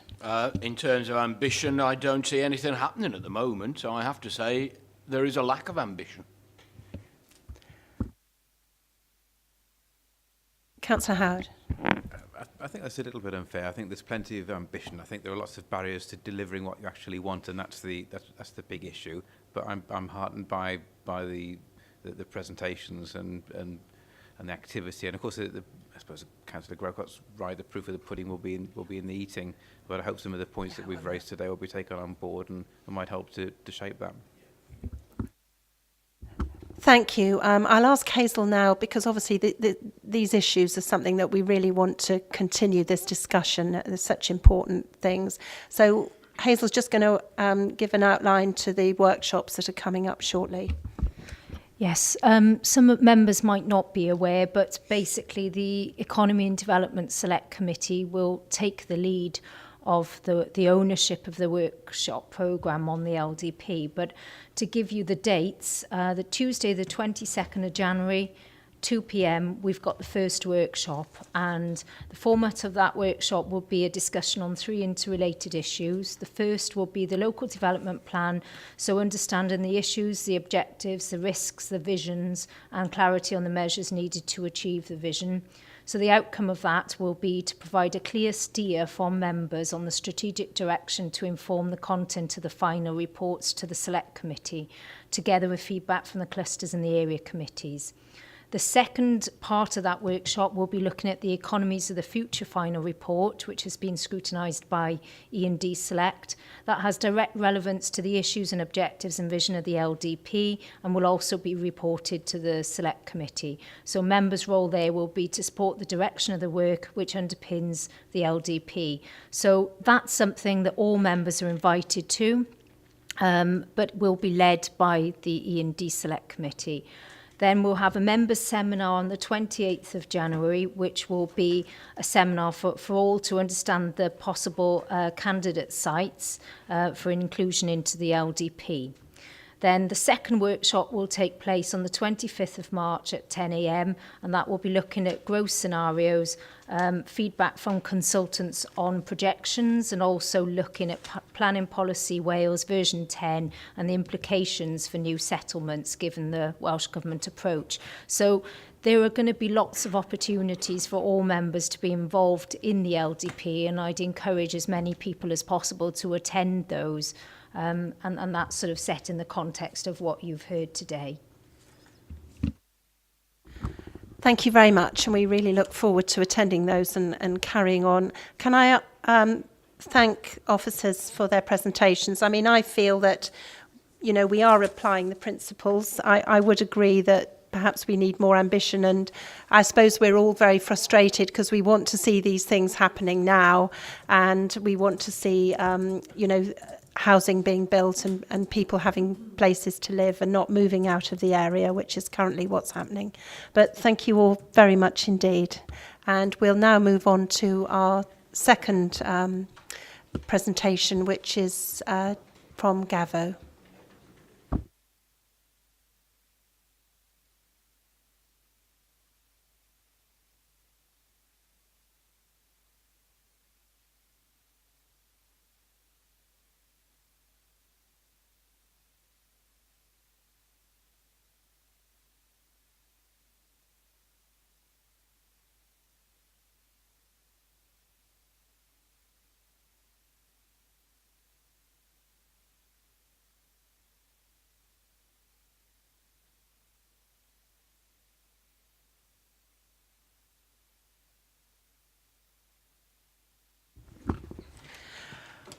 Right, well, I'd like to extend a very warm welcome to Martin Featherstone, who's the Chief Executive Officer of Galvo. Thank you very much for taking time out of your very busy schedule to be with us today. And I know that members are very interested to hear your presentation. Thank you very much, Chair. Morning, everyone, and very pleased to be able to update you this morning on the progress around the STEP in the Monmouthshire Wellbeing Plan, promoting active citizenship through volunteering, time banking, person-to-person skill swap, and corporate social responsibility. So, in terms of framing what I was going to talk about this morning, I thought just to give an overview of the presentation headlines, really, the dimensions. So I thought it would really be helpful to talk about the context of the Wellbeing of Future Generations Act, which I'm sure you're all familiar with, but recognising really what a catalyst that is to help us achieve our ambitions. Really the unique selling point in Monmouthshire around the social capital we have in our communities, so the wellbeing assessment context, the early vision we've proposed and developed for the STEP to kind of create some leadership and to provide something for people to kind of galvanise around. If we think about the practical implementation of the STEP, then what are we doing already that we need to do more of to support our vision and ambition around the STEP? What is the existing work really that, if we think about around the opportunity, the vision and of this STEP, that we could use, but perhaps do in a different way? And also, what are really the gaps in our current work programme that we need to start thinking about, need to implement to take us to the next level? And given the context of the Act, then how are we working as a PSB and at programme board level to really provide the challenge and stretch to help us achieve the ambitions of this particular STEP?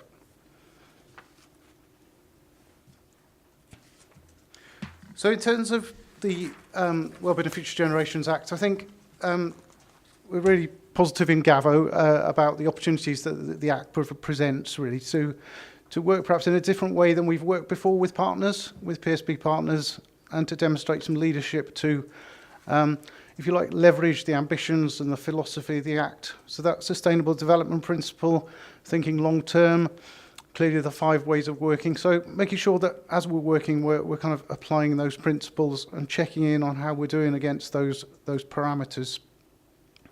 We also see, given the context of active citizenship and volunteering, the almost the golden thread that subject provides across the plan.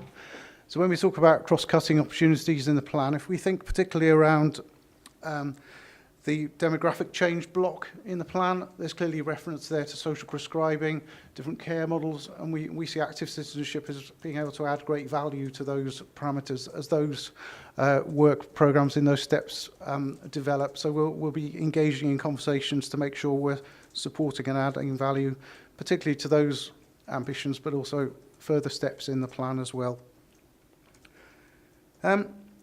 And also, I think we're minded within the active citizenship step to think about the assets we have in Monmouthshire. So how can the assets we have add value? How can things like systems we use, IT, and how we communicate with each other, how can they really be seen as enablers to help us achieve the vision?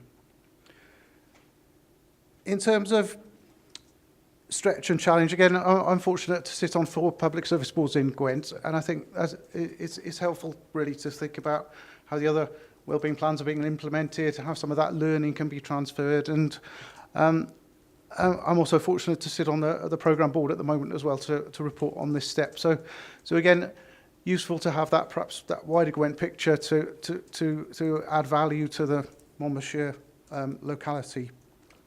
And I think picking up on the context we're in at the moment, I think it is right and proper perhaps to mention the context of austerity. It's not easy to, it's not a reason not to, but it's not easy to progress some of these ambitions in the current resource climate. And I think that is a challenge and an area where as PSB members we can demonstrate leadership and think about in terms of new ways of working, what does that look like in terms of how we're joining up resources and some innovative thinking. So again, hopefully that frames some of the challenges and the ambition. So in terms of the wellbeing assessment in Monmouthshire, we know that some of that learning really was around, and we can evidence that through some the raft of volunteering programmes that are in place in Monmouthshire, the high level of social capital and volunteering that takes place in Monmouthshire. So, for example, Galvo has a number of volunteering officers, and I know very grateful for the support of Owen, for example, in terms of the proactive work that Owen's delivering in the volunteering context. And we know there's much more than that as well through third sector organisations that are promoting volunteering, other statutory partners, and we recognise that really a key challenge is how we can further, if you like, build on that existing level of social capital and volunteering in Monmouthshire, inspire others to participate, so increase those levels of participation. And I think the real challenge in this step then is to think about how we coordinate activity, not only across, for example, Galvo and the local authority are working together, but also building on the partnerships we have with other PSB partners, so Police, Natural Resources Wales, the Health Board, South Wales Fire and Rescue, for example, so that we think about their approaches to volunteering that are in place at the moment. How can we join that up almost as a coordinated volunteering strategy for Monmouthshire? And I think that will achieve some efficiencies in terms of how we use systems, how we define our values and our principles around volunteering and active citizenship. So I'll talk more about that strategy. And I think we know that the benefits of volunteering are widely recognised. Active citizenship in terms of contribution to persons' well-being, building resilient communities, addressing challenges of demographic change, volunteering as a pathway to employment, building confidence and self-esteem. And we might want to talk about that in terms of, if you like, the good society. So we know that there's some challenges in the political context to maybe community cohesion. So the importance of volunteering and active citizenship in that regard as well.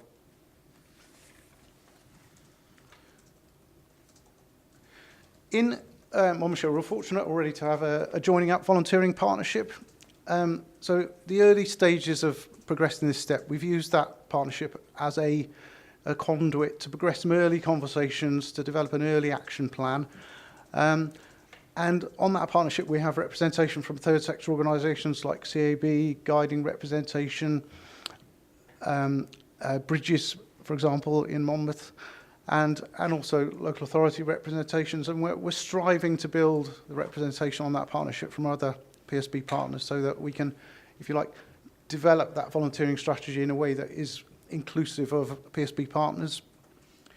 So to, if you like, to galvanise and to demonstrate some leadership, we've already drafted a vision for the step and, if you like, the opportunity. So Monmouthshire is defined by a society where active citizenship is part of everyday life, and volunteers have quality volunteering experiences that are safe, inclusive, and have a positive impact on well-being. So I think it was important to put a marker down in terms of where we are, what we want to sort of achieve and make progress towards. I'm very aware that the context of the wellbeing plan is that it's a significant bit of work over a significant period. So these ambitions may change over time, but I think it's important to state this is what we are, this is what we're about, and we take it to this to the PSB before at an early stage. So in terms of what's happening in the world of volunteering and active citizenship, that the early conversations we've had suggest we need to do more of. Clearly, we see the Joining Up Volunteering Partnership as pivotal, as a catalyst to take this work forward. There's already some important mapping exercise that we've undertaken that's ongoing, really, in terms of what volunteering programs are already being delivered, geographically where they're centred, which organisations are delivering them. And I think in the current context of austerity, we need to be mindful of, in terms of increasing and building, that some of those programmes aren't under threat because of maybe funding issues, because there is risk that some of that could go backwards if we're not careful in the current landscape. So I think that mapping exercise will continue. I think we're keen ready to build the membership of the Joining Up Volunteering Partnership. And if we think about a joined up PSB volunteering strategy for Monmouthshire, it's important that we do have representation from the PSB partners on that partnership. And that's something we'll be advocating for at future PSB meetings. And I've mentioned that at the programme board before Christmas. There are already clearly active citizenship type events taking place, people engaged with volunteering. We need to continue to recognise their important contribution, the contribution they're making in Monmouthshire, and we need to continue to recognise and celebrate what they're doing. And we see, as part of the strategy moving forward, it's important that we develop our communications around volunteering, make sure that we build that volunteering movement and that people know how to engage with that agenda. And in terms of time banking, so the reward-based volunteering offer and person-to-person skill swap, we already have some pilots taking place in Abergavenny and Caldecott, which we're currently evaluating. And I think that learning will help moving forward in terms of our strategy moving forward. In Monmouthshire, we have Monmouthshire Made Open, which is an opportunity for people to post areas of support they might need, and then we can link volunteers to those opportunities. We had a presentation at the last Joining Up Volunteering Partnership in terms of how that Monmouthshire Made Open is being progressed, how we can maybe improve and raise the visibility of that scheme. I think also in terms of the wider context, it's worth being mindful of the wider policy context. So I'm currently sitting on a Welsh Government task group, which is around looking at Welsh Government's future investment in volunteering. So I think that's important in terms of anticipating being ahead of the curve where future investment might come, so we can link our strategy to that potentially. And I also chair the Wales-wide volunteering practitioner network across the County Voluntary Council Network and Wales Council for Voluntary Action. So there's some useful hooks and learning, and I know Owen's integrated in various networks as well, that we can make sure we're kind of layering the national and regional landscape to add value to the Monmouthshire picture. So in terms of arguably what needs to be adjusted that we're doing already, we're fortunate that MCC and Galvo use digital volunteering platforms to support people to access volunteering opportunities, to signpost them to placements. And clearly we see great value in being able to expand that system to other PSB partners.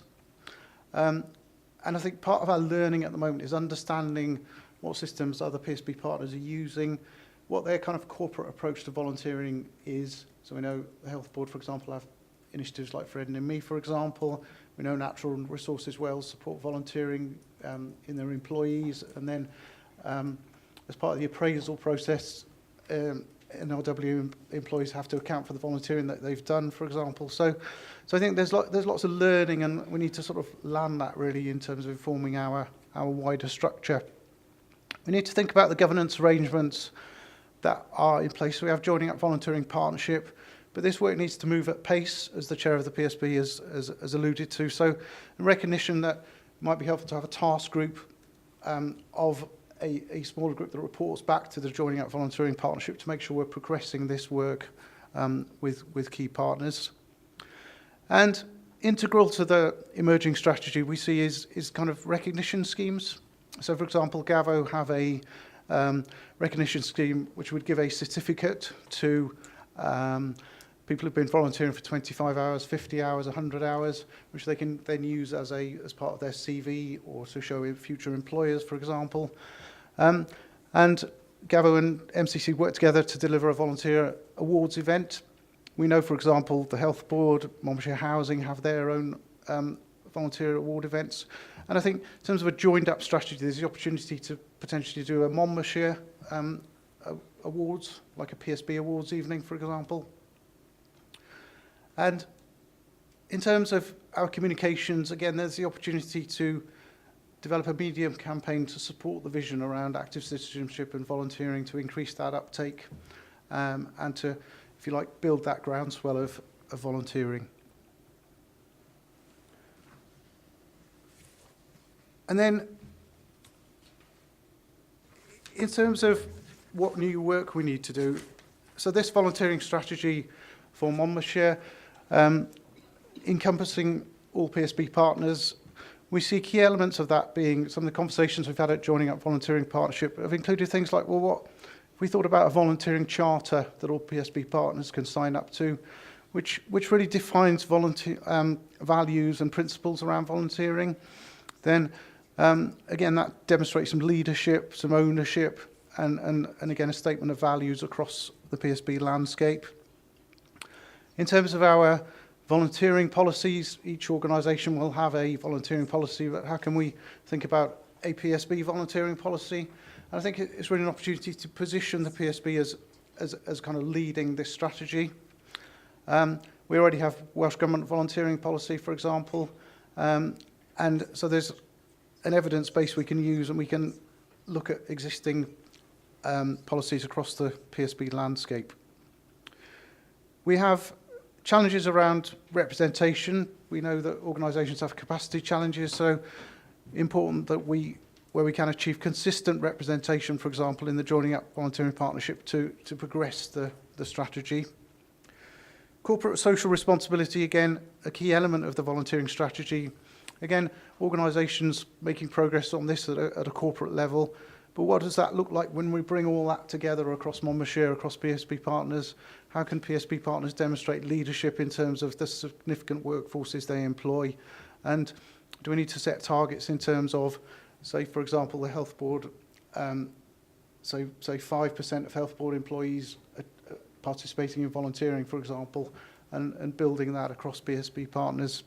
And also how we develop that with and make that easy for businesses to participate. And it's interesting, we had the Galvo Volunteering Awards with Monmouthshire in the autumn, and there was almost this year an increased prevalence of organisations involved in corporate social responsibility, and there were some award winners from people from that involved in that activity. So again, some really good building blocks to build, and I think we're excited about that ambition to take this to the next level.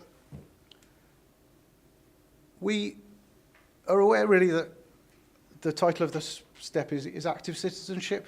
So I've focused quite a lot on volunteering, and we've had some conversations in joining up volunteering partnership and with cabinet member for relevant cabinet member. And I think looking at definitions of active citizenship, but we feel that it would be helpful to hold, if you like, a learning event around active citizenship. What is the good practice out there? How does that layer and what's the interface with volunteering? Is it just about definitions, for example? And then if there's a strand of work around active citizenship that is complementary to the volunteering work, how do we bring all that together and make sure that the effective governance or arrangements are in place? And we had an interesting conversation at the programme board in December. South Wales Fire and Rescue presented a particular challenge around resourcing their fire station in Usk, saying that they needed people on call living within about 10 minutes of the station. And again, you know, that conversation then drifted into active citizenship. Then how do we mobilise the community to sort of engage with those opportunities, and how, for example, do we approach young farmers clubs or sports clubs in terms of recruiting people to respond to those workforce issues? So overarchingly, I think clearly we have that emerging action plan. We have some pillars of work that are building momentum. There's some programme of work based around the Joining Up volunteering partnership. Lots to do in terms of developing that volunteering strategy and being mindful really around the leverage, the opportunities and philosophy of the Act. And I think I've certainly seen, in a positive way, if you like, a maturing of the Public Service Board and the Programme Board in terms of rising to the challenge in terms of the conversations we're having in those meetings, and a shift, if you like, in terms of the kind of thinking beyond corporate dimensions to achieve the steps, which is probably a shift really from the landscape of the local service boards and the delivery of the single integrated plan. But I think clearly the challenge is how we continue and build that progress, and also continue at pace and to meet you know, quite rightly the challenge that the PSB chair has set to us. So I don't know whether Owen wants to add anything at this stage, or if that's helpful. Thank you very much. Did you want to add anything to that at all, Owen? Thank you, Chair. My input can be very brief because I think Martin has covered this comprehensively. I think what I'd like to acknowledge is we're not starting from nothing here. This is a step whereby lots of people are working incredibly hard. Some of those are you as active citizens within your areas, and you will know many people within your wards that are doing great things. What we acknowledge is that as a public service board, we can do much more. Lots has been written, researched around the impact of active citizenship on our communities. Every public service board is exploring this at the moment. Every RSL, you know, the third sector have been here for a long, long time. What can we do together to really take this forward? There are some practical things whereby we bring people together and we offer them support, because the notion of active citizenship and volunteering in communities, you know, standing up and doing things for themselves, that's great. That needs resource, it needs support. Otherwise, you know, challenges are faced. We know that. Through the Joining Up volunteering, one of the things that came out of that was that support. Some of you will have heard me talk about the Be Community, which is a leadership programme for our community volunteers. We've put that infrastructure in place in Monmouthshire, acknowledging that we want people to do great things. We want people to be happier, healthier, more connected. We talk about cohesive communities within the Act. Active citizenship gives you that. We all know it. You know, we talk about days gone by where, would you ask your neighbour for a favour? This is it. Democracy is part of it. part of this step. Volunteering is a huge part, as Martin has said. You know, that's formal. Outside of that, what can we do as a PSB, as a programme board, and indeed this committee, to support the fact that Martin presented within the vision, where doing your bit is the norm? That's what we're aiming for, and that's what we're looking to achieve, and we hope the action plan will do that. We've got some good people around the table, and I think something like the seminar that Martin's talked about, having you as a committee there would be a really, really positive move. Thank you very much. And thank you very much for the presentation. And we all recognise here as councillors the absolutely superb job that Galvo do in coordinating our volunteers. But I think we are scrutinising this, and as a committee we really need to be asking, is Galvo approaching this broadly enough? And we all know here at the council, you know, we have groups of people who are frustrated and they want to engage with the council, they want to make a contribution. And are we really harnessing those groups? Or perhaps do we sometimes see them as a bit of a nuisance? I mean, I had an enormous lesson in this when I was bombarded with letters from a litter group this year, and we invited them in. And what fantastic contribution that litter group had to make. You know, they had fantastic skills, and you know, we were able to really work with them, and we are progressing that litter strategy arm in arm with them. So really we need to look at the broader picture, and you know, is this all a little bit too comfortable? Are we really encouraging people to be part of this public service board? And that really is our challenge. So I don't know, I'd like to open this up to members now and ask whether or not you think this remit is really as broad as it should be. And are they both fulfilling the ambitions and also embracing those different principles?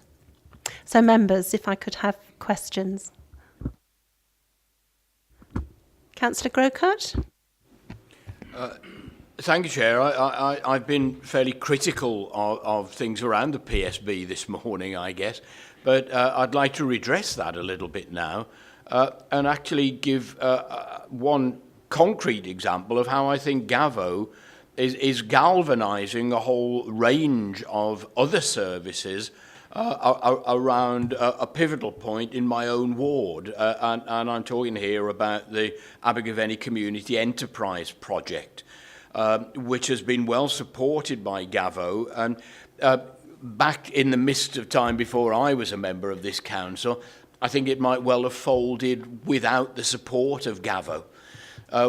And what I've seen since joining the council has been hand in glove with the development of the PSB and the central legislation, is Galvo being able to support ACE, so that we're now in a position where that project is stronger than it has probably ever been, and is bringing in now a range of other partners, so that Monmouthshire Housing, for example, are committing an officer there to work with people who have difficulties around universal credit. Citizens Advice are coming in to provide support for people with wider difficulties who have no resource to legal way forward. Owen, on behalf of the County Council, working very closely with this project. And I know that you, Martin, personally have had involvement with that. And it seems to me that if the PSB is to move forward, in this one project, we've got, if you like, a microcosm of how other organisations can come together. And in the past, I have been critical of the role of what we might call the third sector, the voluntary sector, because in times of austerity, it's very easy to say, well, we can't afford that anymore, let's find some volunteers to do it. But I think what Galvo is doing is going beyond that, and it's actually upskilling people who want to volunteer to be able to do that in a positive way. And as I say, if anybody's looking for an example of where it's working, then I would invite them to come and have a look at ACE project and thank Galvo for the role they've played there, and indeed Mr. Wills for the role he's now playing, hand in glove with Galvo. I think it's an excellent example and a model that the PSB might want to look at in other contexts. Thank you very much, Councillor Grocott, for the information on what's happening in your local area, which is very encouraging. Did you want to come back at all on any aspect there? Just to thank Councillor Grocott for the comments. So I think Galvo has been involved for a while, but I mean the success of it, and we need to continue making sure it is successful, is based on a multi-agency approach. So it is other third sector organisations in the area, the local authority, and I think, as you helpfully mentioned, other organisations then joining. And I think in terms of using capacity, hopefully as that organisation's built to a stronger position, in a positive way, we're then looking to sort of move back a bit, because then we can use our resource in other areas where it's needed, but obviously we'll monitor what support's needed moving forward. But I think it's recognising the volume of work that needs to be done in Monmouthshire, and that is one example. But there are many communities that clearly need support. Thank you, Owen. Just briefly, Chair. Thank you, Councillor Grocott. I think what you've done is give a very real example to something I mentioned in my short section, which is support.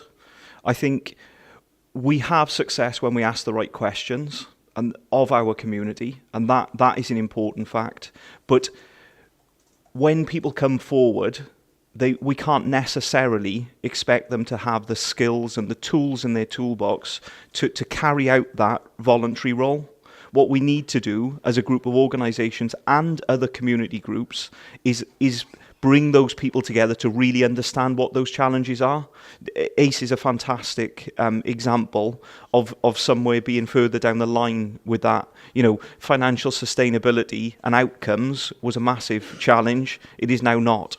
And I think that's where lots of people within your ward and those communities now benefit from it, and much wider. But the challenge comes for us as a PSB, and indeed this step, of how we galvanise that support that is already there.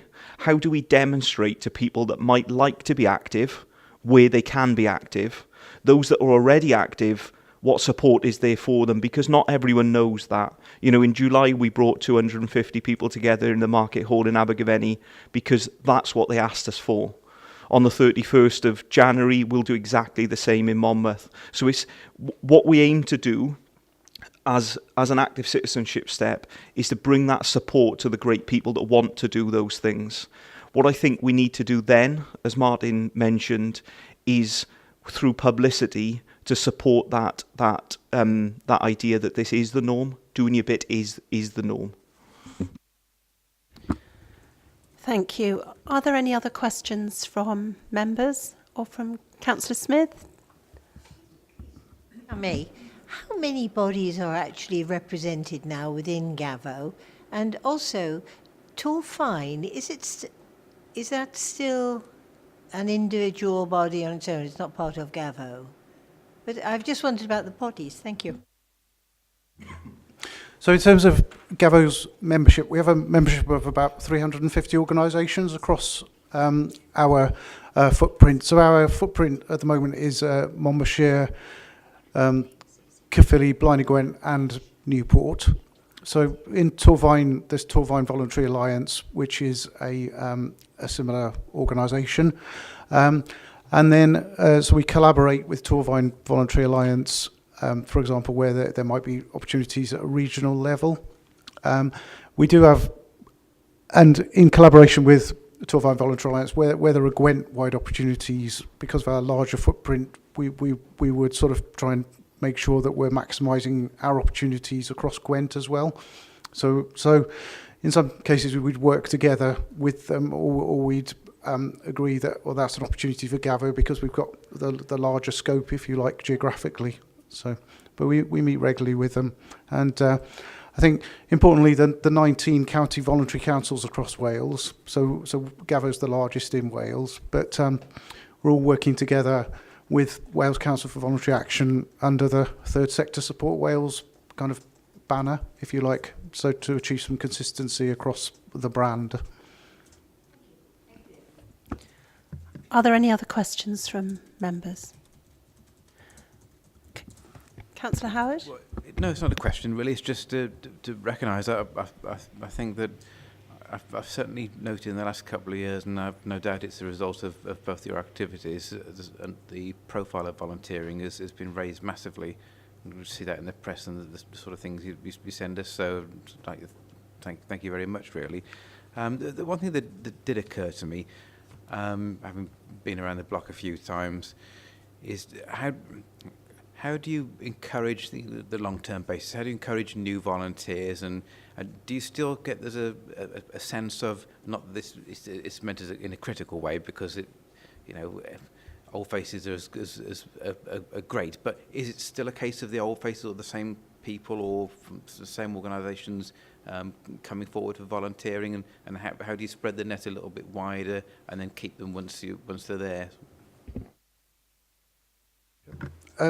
Thank you for that. I think we're fortunate that we have a range of posts ready in terms of volunteering. So we have an adult volunteering team with an officer in each local authority area. We also have a youth volunteering officer in each locality. And I think what we've tried to do is make sure that youth volunteering officer is going into schools, colleges, if you like, talking about volunteering opportunities, making sure that volunteering opportunities are appropriate on an age basis, are inclusive.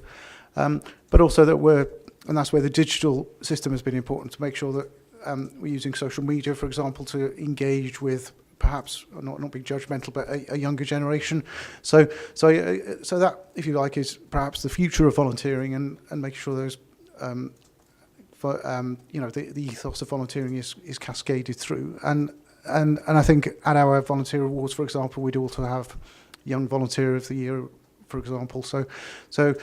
And I think it's just that, I think, that presence, as you refer to, is helpful in terms of making sure messages are getting out there. And I think that's the importance of this step, really, is how we can take those communications to another level. Because if you think about what Galvo's doing, what the local authority are doing, but if you add to that what the police, for example, with their young cadets are doing, for example, what the health board are doing through Friend in Me, you build momentum, you build profile, and you build impact. Thank you. Can I just ask a couple of questions myself, if there's no more questions? I'd like to know how proactive Galvo are at going out and meeting with different organisations. I think you do a fantastic job, especially in the sort of town centres, etc. But I've had a couple of examples recently in my ward. I mean, there's a lot of stuff on social media and people wanting to volunteer. And we used a local caving club recently to clear the Cliddott Gorge of fly tip waste. And I brought everybody together and made this happen, which was a fantastic initiative. But the problem is that, I'm sure that caving club have never heard of Galvo. And when I went to Natural Resources Wales to actually organise this, because it is their responsibility to keep the gorge clear, and they admitted straight away to me they haven't got the people to do it. And now on social media, people are talking about starting an action group. So really, I want to know, how proactive are you at going out to meet different groups? I mean, I was at another meeting last night at Llanelli Hill Welfare Hall, and that committee up there had never heard of Galvo. So, I still think there's an enormous amount of work to do. And how proactive are you? And do you also, watch what's going on in community groups on social media, so that, there is a need there? They want to set up this action group to the pollution in the gorge is dreadful. That's a really good example of where we need to be harnessing people, bringing them together, and where Galvo have got the expertise to make that happen. But I'm not sure it's happening at the moment. Yeah, thank you, Chair. I think we have officers, so a full-time volunteering officer and then a youth volunteering officer who's 15 hours a week. So a challenge really is how much of that time is spent in the office and how much time is spent actually out in the field. So we have to make sure that is proactive in terms of meeting with groups, and we certainly meet with groups when we have inquiries, for example. In answer to your question about being proactive, I think we have proactive networks and forums that hopefully are hooks to sort of engage groups with the work of Galvo. So in Monmouthshire, we have the Monmouthshire Forum, and we have across Gwent we have a volunteer managers network, which again is a route to sort of tie people in, if you like, with Galvo's services. I think it's a constant challenge really, is to build to make sure we're getting to as many groups as we can. To different geographical areas, and I think we've done some work recently in terms of, I know the partnerships team in Monmouthshire organises their resource around geographical areas, so we're looking at how we can perhaps mirror that so that we can coordinate visits and to make sure that there's coverage is responding geographically. But I think, it's one of the challenges we face, and one of the things we need to get better at is making sure that we have a presence in all our communities across 4/5 of Gwent, really, and how you make sure that resource is deployed. But so I welcome the comment, and I think we'll certainly sort of look at how we can improve. I think the visibility is there from a platform point of view, but it's making sure it's kind of then backed up by on the ground. Yeah. Thank you, and I just I think it's critical, this work, because you mentioned the demographics of the area, and certainly in my area it's now becoming very much a commuter place because the house prices are rising, the tolls have gone on the bridges, we've got people commuting from Bristol. They don't want to volunteer, they have very long days, they're struggling with life and the opportunities, and if we're not careful we're going to lose some of our community hubs because the people that are currently running them are getting older and older, and shortly they won't be there, and that's really my greatest concern. So are there any other questions on this particular topic? And I'm sure it's one that we're going to spend a lot more time on, because we are relying, that one initiative in my ward would have cost, we wouldn't have been able to pay for it, to do that, and it was critical. And yet that caving club is really on its, has only got very few members and was even going to close. And yet the work that they did would literally have cost tens of thousands of pounds if they hadn't come forward. So anyway, I think it's something that we will be coming back to in the future. But can I thank you both, Owen and Martin, very much for coming along this morning. And I think there's been some very important points raised, which I'm sure will be taken forward. Thank you.